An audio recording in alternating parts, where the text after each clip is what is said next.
Arek saiki kongkonane angel, males. Cekan HP terus HP sampai 1 hari sampai sore. HP maneh kok diluk mangan nak gelem ditulang. Kok gak gelem ya HP maneh.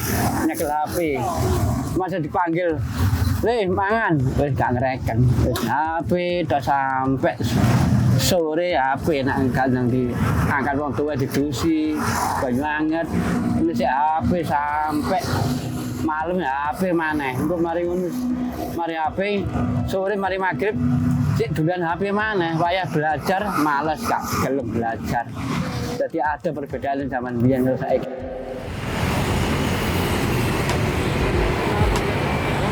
Generasi terdahulu menyebut generasi Z adalah generasi yang terlalu terlena akan teknologi, terlalu terlena akan luasnya media sosial, dan terlalu terpaku dengan segala hal yang berbau dunia maya. Sehingga mereka dapat mengatakan bahwa sifat malas, tidak loyal, dan selalu menginginkan hal yang instan pun akan terlihat sangat melekat dengan perilaku Gen Z. Namun, apakah benar dengan luasnya sebuah media sosial akan selalu memberikan impact buruk kepada kita? Menurutku enggak sih. Jadi stigma itu tuh kalau menurutku sendiri ya itu tuh salah. Buktinya ada aku nih di sini. Gak semua Gen Z itu kayak gitu kok. Banyak kok anak-anak Gen Z yang bisa memanfaatkan teknologi yang ada sekarang untuk hal-hal baik. Contohnya kegiatan Wipos hari ini. Wipos merupakan salah satu komunitas sosial yang berfokus kepada pendampingan serta edukasi kepada anak-anak dari kelompok marginal di daerah Surabaya. Nama Wipos sendiri bermakna We Different But One Purpose, yang berarti kita berbeda-beda namun memiliki satu tujuan yang sama. Lalu, kira-kira siapa saja yang tergabung dalam komunitas Wipos? Mereka generasi yang masih saat ini dianggap sebagai generasi pemalas, generasi yang masih dianggap sebagai media sosial hanya untuk mencari hiburan, dan generasi yang dibilang tidak akan tertarik dengan hal ribet dan menyusahkan. Aku pertama kali tahu Wipos dari TikTok, dari FYP TikTok. TikToknya Kak Tabita.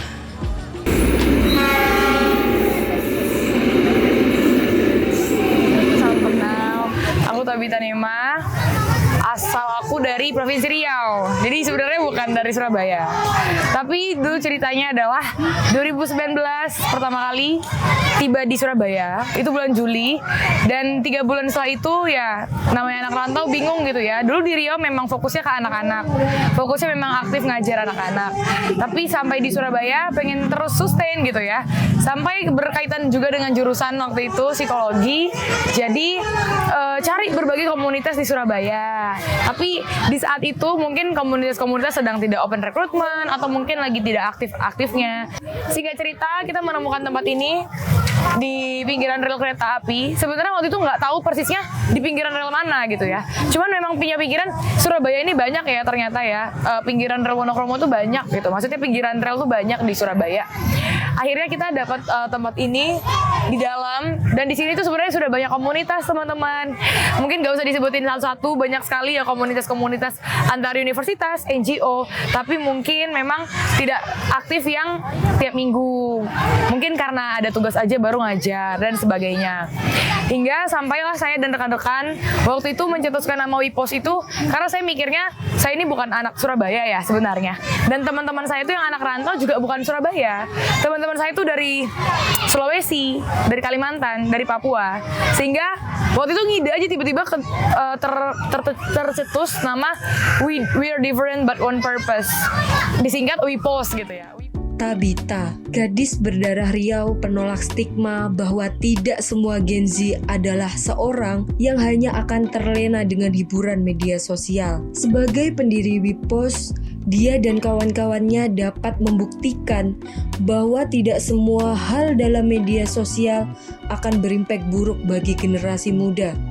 Dia dan Wipos yang telah berdiri 4 tahun lamanya dapat berkembang sebaik ini dengan lebih 200 volunteer yang tentu masih akan bertambah di setiap tahunnya juga merupakan impact dari sebuah media sosial. Setiap pemuda dan pemudi dari seluruh Surabaya yang berasal dari latar belakang berbeda berkumpul di tempat yang sama, membantu anak-anak yang berasal dari lingkungan rentan, anak-anak yang memiliki latar belakang keluarga yang buruk, bahkan beberapa anak-anak yang mungkin kurang beruntung akan hidupnya untuk mendapatkan hak-hak yang seharusnya mereka dapatkan.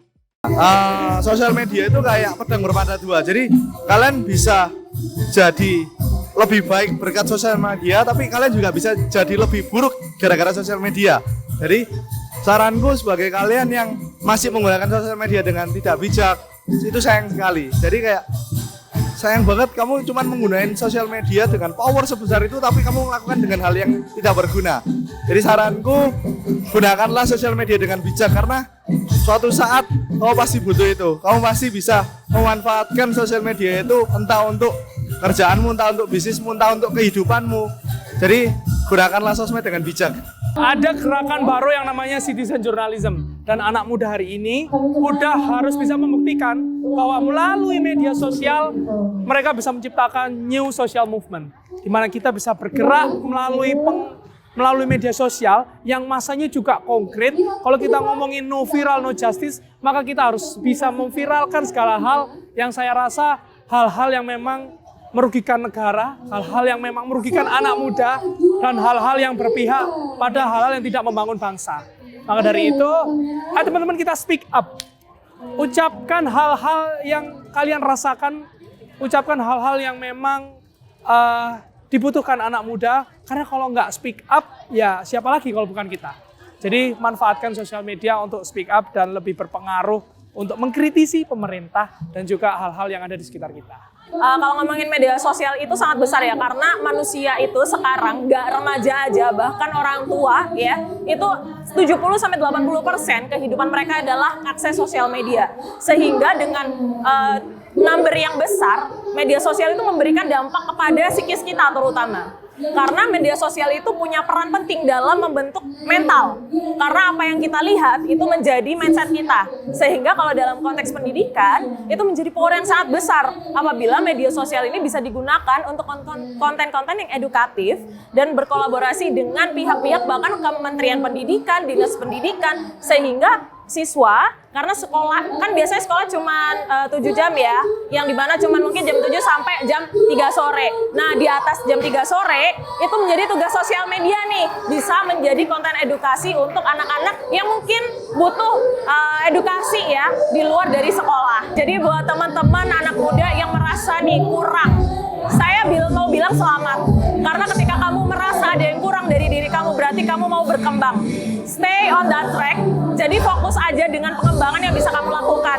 Sekarang akses media itu sangat mudah, belajar dari hal-hal kecil, dengerin podcast, dengerin video, apapun yang menambah ilmu kamu gitu. Nah sambil coba cari organisasi-organisasi seperti Wipos contohnya, untuk bisa memberikan aksi nyata gitu. Jadi karena intelektual harus diikuti dengan aksi nyata. Bagaimana caranya 200 volunteer ini dapat menemukan komunitas sosial bernama Wipos yang ternyata sangat berdampak untuk anak-anak kurang beruntung di daerah Surabaya? Media sosial lah jawabannya. Sebuah media sosial sebagai benang merah pemersatu generasi Z untuk menciptakan sedikit gebrakan untuk sesuatu yang lebih besar di masa depan. Jadi, apakah benar teknologi dan media sosial akan melulu berdampak buruk?